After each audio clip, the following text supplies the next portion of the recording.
सत साहेब पवन भाई जय हो। बंदी छोड़ सतगुरु रामपाल जी भगवान की जय हो। भैया मैं आप जितनी भी साध संगति करते हो, मैं सारी साध संगति आपकी वीडियो सुनती हूँ और बहुत अच्छा लगता है। जिन बातों का पता नहीं चलता वो बातें पता चल जाती हैं। लेकिन भैया मेरे आसपास में कोई भगत नहीं है और ना ही मुझे पता है कोई है भी या नहीं है। मैं भिवानी में रहती हूँ, लाली दासी गांव हुमायूंपुर, जिला रोहतक। भैया आपसे एक बार बात फिर हुई थी कि मैंने पूछा था कि भैया जो कोर्ट में मेरे बच्चों ने मेरे साथ मुकदमा डलवा दिया उन्होंने दिंगतानी से, तो भैया आपने कहा तभी मैंने वो फैसला ले लिया। मैंने कोर्ट में जाकर बोल दिया कि मुझे कुछ नहीं चाहिए, मुझे दो वक्त की रोटी और भगवान मुझे मिल रहा है। मैंने इन बातों से कोई मतलब नहीं। तो भैया जब से लेकर अब तक मैं यहीं भिवानी में हूँ और भैया हुआ तो बहुत कुछ है, लेकिन मालिक की दया है कि सत भक्ति में नियम और मर्यादा पूरी तरह से ठीक चल रहा है। लेकिन भैया कुछ थोड़ी सी अकेली भगत हूँ, इसलिए आपस में कोई ज्ञान चर्चा ज़्यादा होती नहीं है। मालिक के सत्संगों से ही पता चल जाता है। तो भैया जो सहयोग है वो भी मैं नहीं कर पा रही, साथ संगतियों में भी मैं नहीं जा पा रही। भैया थोड़ी सी मदद करो, सिर्फ इतनी कि कम से कम कोई लेवल। यहाँ हरियाणा में कोई साध संगति होती ही नहीं।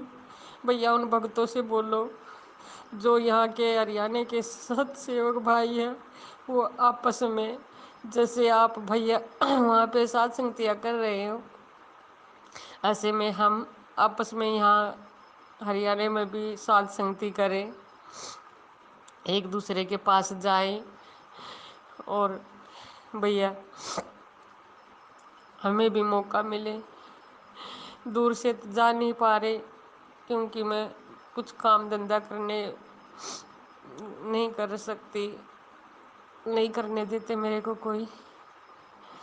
और भैया अब भाई के पास रह रही हूँ, यहाँ भतीजा है, वो काम पे चला जाता है, सुबह शाम को आता है। तो सब कुछ वैसे तो ठीक चल रहा है भैया, लेकिन भैया बस यही सोचती हूँ कि मालिक पता नहीं कौन से जन्म में क्या कर्म किया है कि मैं अपने भाई बहनों से नहीं मिल पा रही।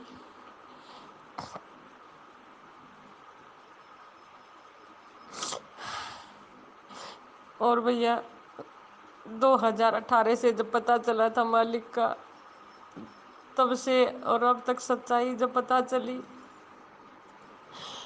मैं जब से और अब तक मैं नामदानी सेंटरों पर भी नहीं गई और अपनी मर्यादा निभाने की पूरी कोशिश करती हूँ, क्योंकि मुझे मालिक चाहिए है और कोई नहीं।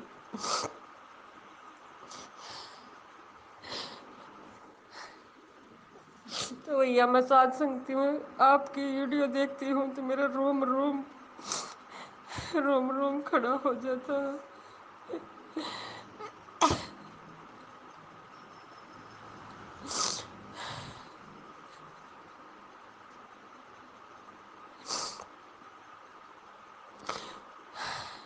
भैया बहुत कुछ हुआ मेरे साथ,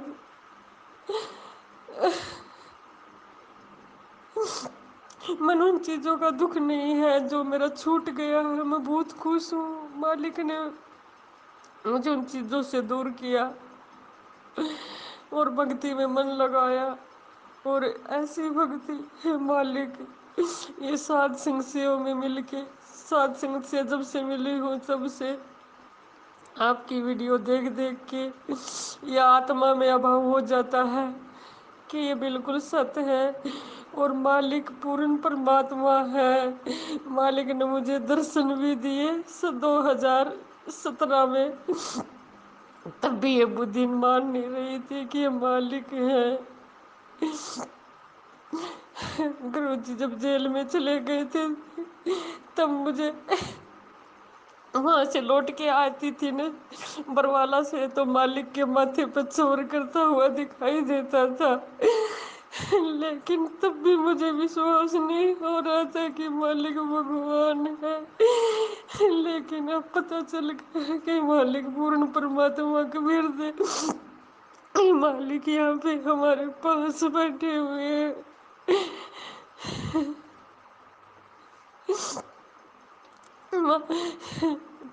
तो पवन भैया भैया मैं एक बात पूछना चाहती थी आपसे।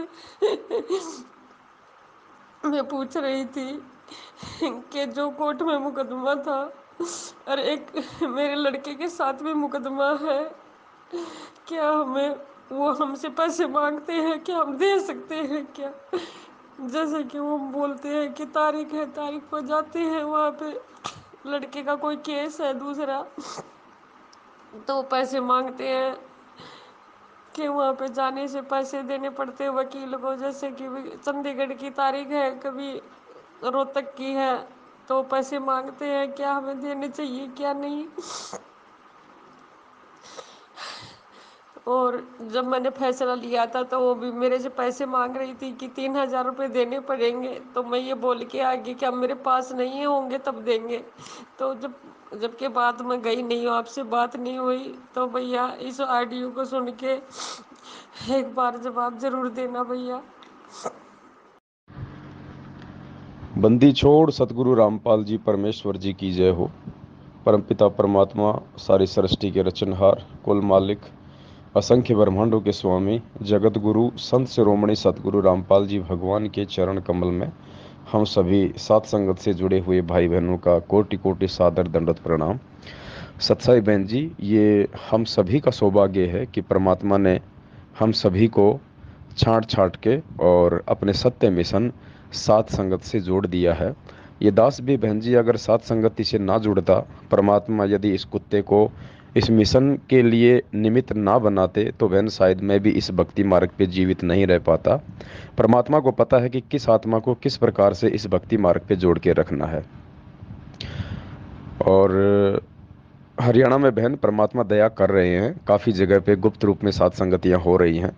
10-10, 15-15, 20-20 भगत भाई बहन मिलके सतगुरुदेव जी को प्रसन्न कर रहे हैं, भोग लगा रहे हैं। दास आपको एक दो बहनों का नंबर दे देगा, आपके व्हाट्सएप नंबर पे डाल देगा। आप उन बहनों से संपर्क कर लेना और बहनें आपको बता देंगी कब कब सात संगति होती है, कहाँ कहाँ भोग लगता है।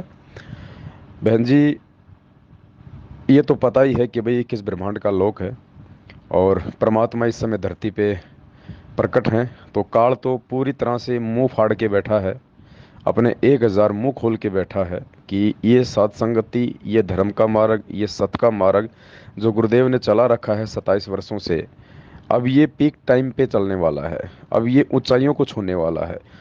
तो वो नहीं चाहेगा कि ये मार्ग आगे बढ़े। हालांकि उसको ये भी पता है कि मैं इस मार्ग को रोक नहीं पाऊंगा, लेकिन इस मार्ग को दूषित करने में, इस मार्ग को गंदा करने में और जितना संभव हो सके कुछ आत्माओं को अपने कब्जे में करने से भी वो पीछे नहीं हटेगा।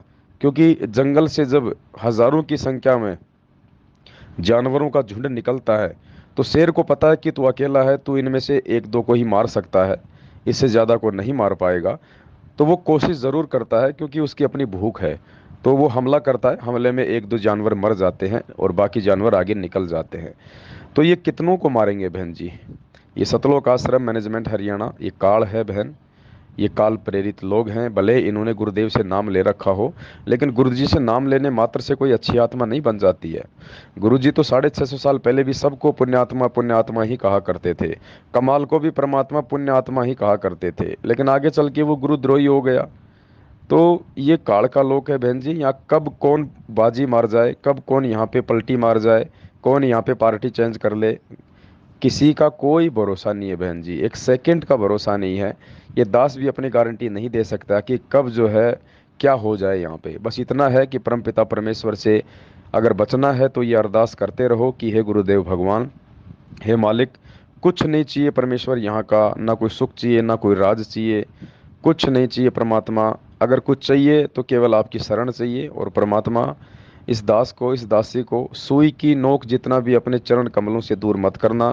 परमात्मा, यदि ऐसा हमारा कोई योग, कोई संयोग हो कि आपसे दूर होना हो, तो परमात्मा उसी क्षण तत्काल आप हमें मृत्यु दे देना परमात्मा, चाहे भयंकर से भयंकर मृत्यु दे देना। और जब कभी हमारा दोबारा से ऐसा कोई संयोग हो कि परमेश्वर आप पृथ्वी पे हों और हम भक्ति कर सकें, उस जीवन में हम पार हो सकें, परमात्मा उसी समय हमें मानव जन्म देना। तो इस प्रकार की प्रार्थनाओं के माध्यम से हम गुरुदेव के चरणों में बने रह सकते हैं, दूसरा कोई तरीका नहीं है। तो दास आप जियों को एक दो बहनों के नंबर आपके व्हाट्सएप पे मैसेज कर देगा। और इसी प्रकार से हमने परमेश्वर जी को भोग लगा के सात संगतियां करके अपनी आत्मा को प्रबल बनाना है, गुरुदेव को प्रसन्न करना है। परमात्मा भी देखो बहन कैसे छुप छुपा के काल भगवान के साथ भूल भुलैया का खेल खेल के अपना ज्ञान प्रचार कर रहे हैं। गुरुदेव ने कहा ना कि उस काल को भी नहीं पता चल पाता कि ये भगवान हो सकता है, और परमात्मा भी काल भगवान को धोखे में रख के अपना मिशन आगे बढ़ाता है। तो कोई बात नहीं बहन जी, ये सतलोक आश्रम मैनेजमेंट हरियाणा काल का छोटा रूप है, और हम परमेश्वर के बच्चे हैं। परमात्मा ने हमें सारी विधि बता रखी है, क्योंकि मालिक ने भी उन्हीं विधियों का यूज किया है। तो कोई बात नहीं, मैसेज डाल के ना सही, हम गुप्त रूप में आपस में भाई बहन कोऑर्डिनेशन बना के संपर्क करके 10 15 20 25 जहाँ भी इकट्ठे हो सकें परमेश्वर को भोग लगाएं। इस प्रकार से हमारी आत्मा जो है आत्मिक उत्थान की ओर बढ़ेगी। और ये मैनेजमेंट वाले, ये कोऑर्डिनेटर लोग, गुरुजी के परिवार वाले, जो अपनी घटिया और नीच हरकतों के चलते, काल प्रेरणा के चलते जो सात संगतियों को रोकते हैं, परमात्मा के मार्ग में बाधा बन के खड़े हुए हैं, धीरे धीरे ऐसे ही इनके घुटने टूटेंगे, इनकी बैटरी डिस्चार्ज होगी। क्योंकि गुरुदेव ने पाप और पुण्य का मार्ग बताया बहन जी। पाप हैं तब तक तो फिर तो सारा काम खराब हो जाएगा, और जब तक पुण्य है तब तक तो परमात्मा भी कुछ नहीं कहेगा। तो अभी थोड़ी बहुत इनकी बैटरी चार्ज है, इनके पुण्य चल रहे हैं, और जब तक ये डिस्चार्ज नहीं हो लेगा तब तक परमात्मा भी इनको कुछ नहीं कहने वाला, क्योंकि ये भी परमात्मा के बच्चे, हम भी परमात्मा के बच्चे। और बाप का एक बेटा बहन जी अगर दुष्टता की ओर अगर निकल जाता है, तो बाप तो दोनों के प्रति समभावी होता है। बाप किसी को भी जो है बुरी नज़र से नहीं देखता है, बाप किसी के प्रति भी अपने मन में राग द्वेष नहीं लाता है, क्योंकि उसके बाद उसके परिणाम भी बच्चे को स्वयं ही भोगने पड़ते हैं। तो हम सब परमात्मा के बच्चे हैं, ये मैनेजमेंट वाले भी परमात्मा के बच्चे हैं, हम सत्सेवक भी परमात्मा के बच्चे हैं, काल भी परमात्मा का बच्चा है, लेकिन परिणाम अपने कर्मों के अनुसार सब भोगते हैं। उस समय परमात्मा फिर कोई आड़े हाथ नहीं लगाता है कि राम किसी को मारे नहीं, मारे तो हत्यारा राम, अपने आप ही मर जाएंगे ये कर कर खोटे काम। तो बहन जी, ये संघर्ष का समय है आप और हमारा, क्योंकि आज हमारा बाप खुद संघर्ष कर रहा है। और ऐसी स्थिति में बहन जी हम कहाँ से सुख भोग लेंगे, हम कहाँ से घरों में शांति से बैठ जाएंगे, हमें कैसे चैन आ सकता है। मैं तो सोच के हैरान हूँ, जो लोग आज भी माया की दौड़ में भग रहे हैं। अरे बाप जेल में बैठा है, परमात्मा जेल में बैठा है, और आज भी वो लोग माया के पीछे दौड़ रहे हैं। आज भी वो लोग फैक्ट्रियों पे फैक्ट्रियाँ खोल रहे हैं। आज भी वो लोग भक्ति से ज़्यादा काम धंधे को महत्वता दे रहे हैं। तो मुझे तो शर्म आती है कि ऐसे क्या हैं वो इंसान, इतना ज्ञान सुन के भी उनके अंदर इतना भी जागरूकता नहीं आई कि परमात्मा सतलोक से आए हैं हमें ले जाने के लिए, और मालिक इतना संघर्ष कर रहे हैं। और परमात्मा ने अपने वाणियों में भी कहा कि नर संसारी लगन में दुख सह करोड़ा, और परमार्थ के कारण जितना सहे उतना थोड़ा। तो गुरुदेव तो परमार्थ के लिए ही लगे हुए हैं, तो हम उनके बच्चे हैं, तो हमने भी तो परमार्थ के लिए जो है आगे बढ़ना चाहिए, परमात्मा का सहयोग करना चाहिए। तो बहन, आज जब हमारा बाप खुद संघर्ष कर रहा है तो हम कैसे बैठ के भक्ति कर सकते हैं। ये भक्ति का समय नहीं है बहन जी, ये संघर्ष का समय है। आज हम चाहकर भी वो भक्ति नहीं कर सकते जो परमात्मा करवाना चाहते हैं। भक्ति के लिए तो संघर्ष हो रहा है, परमात्मा भक्ति का समय लाने के लिए तो खुद संघर्ष कर रहा है। तो आज भक्ति के साथ साथ हमने परमात्मा का उस संघर्ष में, अज्ञान और पाखंड को समाप्त करने वाले संघर्ष में हमने हमारे बाप का सहयोग करना चाहिए। और उल्टा ये लोग उसी परमात्मा के मार्ग में अज्ञान और पाखंड फैला रहे हैं।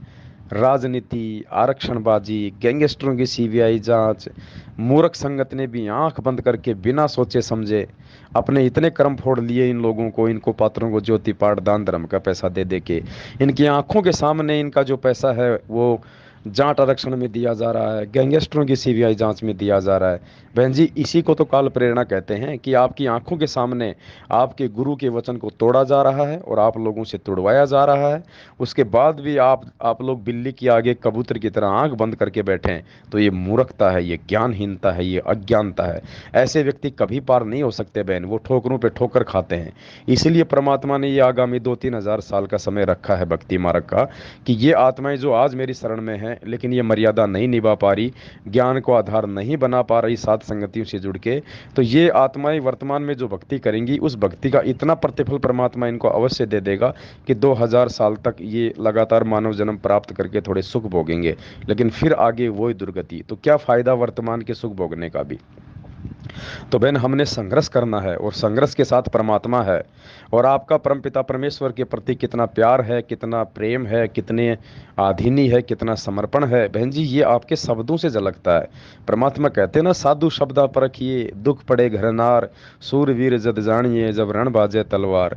तो ये आपके शब्दों से, आपकी आवाज़ से, आपके अंदर के भाव से समझ में आता है कि आप अपने गुरुदेव के प्रति कितने समर्पित हैं। बहन, दास को अच्छे से पता है, भले ही दास इतना संपर्क में नहीं रह पाता भगत भाई बहनों के, आप जी ने इस परमेश्वर के सतमार्ग पे अपनी मर्यादा बचाने के लिए, अपने परमात्मा को प्रसन्न करने के लिए और इसी जन्म में सतलोक जाने के लिए आपने अपना हंसता खेलता जो है परिवार त्याग दिया है, क्योंकि आपको भक्ति में बाधा उत्पन्न जो है वो करवाई जा रही थी। आपने अपने पोते पेती, आपने अपने पोते पोती, बेटे बेटियां, पति सबको त्याग दिया है। आज आप अपने भाई के द्वारा बनाकर दिए गए मकान में रह रही हैं और आप भक्ति कर रही हैं। इससे बड़ा त्याग और बलिदान इस कलयुग में क्या हो सकता है बहन जी। ये मीरा से कम संघर्ष नहीं है अगर देखा जाए तो वर्तमान परिस्थितियों के मद्देनजर। तो आप परमात्मा से कहाँ दूर हैं, परमात्मा तो पल पल आपके पास में है, पल पल आपके साथ में है। तभी तो भगवान ने आपको सात संगति से जोड़ दिया बहन जी। गुरुदेव ने एक सत्संग में कहा था कि बच्चों, आप पे परमात्मा कब प्रसन्न होता है, ये जानने के लिए आपको क्या करना है, जब आप सत्संग की तरफ चलते हो तो समझ लेना कि परमात्मा आप पे बेहद प्रसन्न है। तो वर्तमान में बहन जी कहीं कोई सत्संग तो हो नहीं रहा।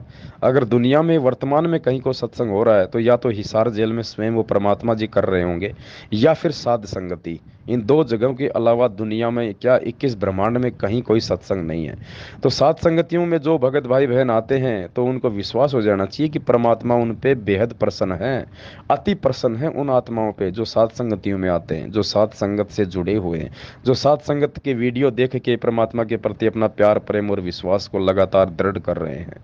और बहन, वैसे भी अपने गुरुदेव कहते हैं कि नाम सहित बेवतन भला जो दर दर मांगे भीखा, और क्या हुआ छत्र की छाया चालई और राजपाट दिल्ली का। गुरु जी कहते हैं कि नादान, अगर तुझे ये नाम मिल जाए परमात्मा का सच्चा नाम, और उसके बाद अगर तुझे देश निकाला भी दे दिया जाए, अगर तेरे हाथ में दे के कटोरा तुझे भीख भी मंगवाई जाए, तो भी तू अपना सौभाग्य समझना कि तुझे भगवान मिल गया है। तो बहन, संघर्ष की वो गाथाएं जो परमात्मा ने हमें सुनाई है 27 वर्षों से, वो परमात्मा ने मनोरंजन के लिए नहीं सुनाई। मीराबाई की, धन्ना जी की, मंसूर जी की, सदना जी की, ये परमात्मा ने हमारे विश्वास को दृढ़ करने के लिए कि आज तो परमात्मा धरती पे प्रकट है और तुम्हारे को सारी सुख सुविधाएं दे रखी हैं, हर प्रकार का अच्छा वातावरण बना रखा है, बढ़िया माहौल बना रखा है, भौतिक सुख सुविधाओं से संपन्न कर रखा है। उसके बाद भी अगर तुम संघर्ष नहीं कर पाओगे थोड़ा बहुत भी, तो तुम कैसे भक्ति करोगे, तुम कैसे सतलोक जाओगे। तो परमेश्वर ने उन आत्माओं के एग्जाम्पल हमारे को भक्ति पे दृढ़ता के साथ संघर्ष करने के लिए दिए हैं बहन जी। और दूसरी बात बहन जी, लोगों की तो आंखें बंद हैं। अभी एक थोड़ा सा एक मीराबाई का संगत में एक प्रकरण चला था कि मीराबाई की आत्मा बहन विद्या है, जो सतलोक आश्रम बरवाड़ा में गुरुजी की सेज बिछाया करती थी। आज वो मध्य प्रदेश में सात संगत से जुड़ के भगत भाई बहनों को समझा रही है गांव गांव जाके। तो लोगों की आंखें फट गई कि मीराबाई तो पार हो गई, मीराबाई पार हो गई, ये झूठ बोल रहे हैं। गुरुजी ने कब कहा, अरे गुरुजी ने ये कब कहा कि मीराबाई सतलोक चली गई। नालायकों, पार होना और उद्धार होना, ये ये शब्द मोक्ष से डिफरेंट शब्द हैं। ये मोक्ष से डिफरेंट शब्द हैं। किस आत्मा को परमात्मा ने खाली मिनी सतलोक भेजा है, किस आत्मा को परमात्मा ने कुछ समय के लिए जो है स्वर्ग में भेजा है। अरे इस वहम में मत रहना। ये मोक्ष का समय ये है। अब होगा मोक्ष संत रामपाल जी भगवान के हाथों। 650 साल पहले किसी का मोक्ष नहीं हुआ था। ये तुम्हारे धर्मदास जी, तुम्हारे नानक जी, तुम्हारे सुल्तान अधम, जो परमात्मा अपनी वाणी में कहते हैं ना कि हम सुल्तानी नानक तारे दादू को उपदेश दिया। तारना क्या चीज है, मोक्ष क्या चीज है, पार करना क्या चीज है, उद्धार क्या चीज है। अगर शब्द अलग अलग हैं तो पुण्यात्माओं उनका अर्थ भी अलग अलग है। और परमेश्वर जैसे जिक्र करते हैं, कई बार कह देते हैं कि वो आत्मा सतलोक चली गई। कौन से सतलोक चली गई? मेनी सतलोक चली गई, या वो परमानेंट सतलोक चली गई, या वो काल के सतलोक में चली गई? इसने भी तो 4 लोक बना रखे हैं। ये अध्यात्म है, ये रहस्य हैं। ये बिना साध संगति से जुड़े और बिना गुरुदेव की विशेष मेहर के ये 7 जन्म में समझ में नहीं आ सकते। परमात्मा कहते हैं सब सुमरे अपने अनुमाना तो गति लखी न जाए, कहे कबीर कृपया कर जन पर ज्यों की तो समझाए। यानी सब लोग अगर अपने अपने तरीके से गुरु जी के सत्संगों का अर्थ निकालेंगे तो लाख जन्म भी नहीं समझ पाएंगे। कहे कबीर कृपया कर जन पर, यानी वो परमात्मा अपने जिस भगत पे रहम करेगा, दया करेगा, ज्यों की त्यों समझाए, फिर वो आपको ज्यों की त्यों समझाएगा। तो ये दया वर्तमान में इस पूरे विश्व में इस कबीर परमात्मा सतगुरु रामपाल जी भगवान ने सात संगतियों से जोड़ के आपके इस छोटे से 2 कौड़ी के इस पवनदास भाई पे कर रखी है। और पुण्यात्मा वो नानक जी, वो धर्मदास जी, वो मीरा जी, वो सदना कसाई, वो सब यहीं पड़े हैं, यहीं यहीं धक्के खा रहे हैं सारे के सारे। अब आएंगे सारे और साध संगतियों में आएंगे, क्योंकि जिसको भी परमात्मा ने इस बिजली पीढ़ी में पार करना है उसको साध संगति से जोड़ेगा परमात्मा। दूसरा कोई भी तरीका सतलोक भेजने का परमात्मा का नहीं है। मालिक के पास तो लाखों तरीके हैं, लेकिन हम नीचों को पार करने का तरीका, हम नीचों को पार होने से पहले साफ करने का तरीका, शुद्ध करने का तरीका, जो भाव, जो वैराग्य, जो तड़प, जो मर्यादा, जो जो चाहिए वो चीज़ें हमें सात संगतियों से मिलेंगी। तो बहन ये भेद अभी खुलेंगे सारे के सारे। दुनिया बहम में जी रही है। मीरा पार हो गई, वो पार हो गई। रुक जाओ 2-4 दिन, 2-4 दिन रुक जाओ। दास आ रहा है परमात्मा के आशीर्वाद से, एक वीडियो लेके तुम्हें दिखाएंगे कि मीरा मीरा पार हुई है, मीरा यहीं पे धक्के खा रही है। धर्मदास पार हुआ या यहीं धक्के खा रहा है। यहीं सारी टॉप मोस्ट आत्माएं यहीं पड़ी हुई हैं, और सब सात संगतियों में आ रहे हैं धीरे धीरे। सब सात संगतियों से जुड़ते जा रहे हैं, परमात्मा जोड़ता जा रहा है सबको सात संगतियों से। और कोई तरीका नहीं है, कोई तरीका नहीं है। बाकी जो जैसा करेगा वैसा अपना भोगेगा। हमें बहन अपने परमेश्वर के ज्ञान को आधार बना के सात संगतियों से जुड़ के चलना है। और बहन अब ये सत का मार्ग है, इस मार्ग में अब सात संगतियों में कोई गफलतबाजी नहीं होगी। ये परमात्मा का लास्ट एंड फाइनल है। और बिल्कुल निसंशय होके, निर्भय होके, निसंकोच होके साथ संगतियों से जुड़ो। यहाँ अब किसी को भी कोई धोखा नहीं मिलने वाला है। अगर कोई अपनी मर्जी से अगर मन में दोष निकाल के धोखा खा जाए तो बात अलग है। बाकी साथ संगति वालों की तरफ से कहीं कोई धोखा नहीं मिलेगा। आंख बंद करके विश्वास कर सकते हो परमात्मा के ज्ञान आधार से। और बहन जी, जहाँ जहाँ सत्य होता है ना, वहाँ पे परमात्मा आत्मा को अंदर से जो है वो प्रेरणा करता है। आत्मा आपको कह दे कि ये सही है तो सत्य है, क्योंकि आत्मा परमेश्वर का अंश है। तो कोई बात नहीं बहन, यदि आप डायरेक्टली सात संगतियों में नहीं आ पा रही हैं, कोई बात नहीं है। आप हमारी वीडियो देखती रहें, परमात्मा की दया से अपनी मर्यादाओं में रह के अपनी भक्ति करें। परमात्मा के प्रति इसी प्रकार से अपने प्यार प्रेम को बनाए रखें। सतगुरु सदैव हमारे साथ में है। और ऐसी बात नहीं है, प्रार्थना में बहुत बड़ी शक्ति है। गुरुदेव से यदि हम प्रार्थना करेंगे तो परमात्मा सात संगतियों में आने का रास्ता भी खोलेंगे। और दूसरी बात बहन, हमने केवल परमात्मा से अगर कुछ मांगना है, कोई प्रार्थना करनी है, तो अंतर्यामी से केवल यही करनी है कि हे मेरे पिताजी, हे मेरे गुरुदेव भगवान, हे मालिक, यदि इस दास या दासी का ऐसा कोई कुकर्म, कोई कुसहयोग हो जो आपसे दूर होना हो, तो परमात्मा तत्काल उसी क्षण हमारे को मौत दे देना। आप जैसी भी मौत देंगे परमात्मा हमको स्वीकार्य होंगी, लेकिन परमात्मा तुरंत हमें अपनी शरण में लेके, और परमात्मा इसी जन्म में और अपने रहते सत्य हमारे को पार कर देना भगवान। अगला जन्म ना देना परमात्मा। आपका वचन है कि यदि मर्यादा में रहोगे तो ये आपका अंतिम पीपल का पत्ता है, अंतिम पेड़ का पत्ता है आपका ये जीवन। तो परमेश्वर, हम अंतिम पेड़ का पत्ता ही रखना चाहते हैं परमात्मा। और मालिक, सुई की नोक जितना भी अपने चरण कमलों से अपने दास दासियों को दूर ना करना भगवान। बहन जी, ऐसी हम प्रार्थना करते रहेंगे परमात्मा से। तो परमात्मा की वाणी है कि राम नाम रटते रहो, और राम नाम रटते रहो जब तक घट में प्राण, कभू तो दीन दयाल के भिनक पड़ेगी कान, कभी तो परमात्मा हम नीचों की भी सुनेगा बहन। सत साहेब, बंदी छोड़, सतगुरु रामपाल जी भगवान की जय। और दूसरा बहन, आपने जो कहा था कि वो कोर्ट का क्या मुकदमा वगैरह चल रहा है, आपकी बेटी वगैरह कौन है, तो देखो बहन ऐसा है, अगर आप आर्थिक दृष्टि से संपन्न हैं, अगर आपके पास में पैसे हैं, आप देने में आपको कोई संकोच नहीं है, तो ऐसी स्थिति में आप अपने रिश्तेदारों की, अपने भगत भाई बहनों की आप जी मदद उधार रूप में कर सकती हैं, उसमें कोई दोष नहीं है, उसमें कोई मर्यादा खंडित नहीं होती है। सत साहिब, बंदी छोड़, सतगुरु रामपाल जी भगवान की जय हो। सत साहिब।